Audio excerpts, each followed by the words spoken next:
দেখেন আজকে মনিটাইজেশন পেয়ে গেলাম। এই যে নামাজ পড়ে এসে চেক করলাম, দেখি আমার চ্যানেলটা মনিটাইজেশন হয়ে গেছে। এই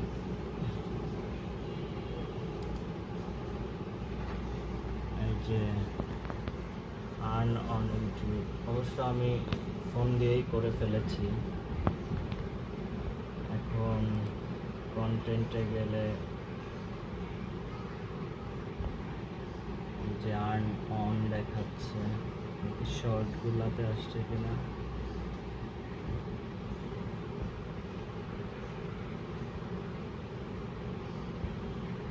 এই যে শর্টগুলোতে অন আছে।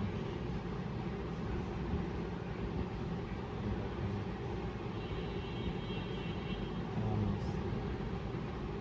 কিছু শর্টে অফ করা, এগুলো অফ করা কেন?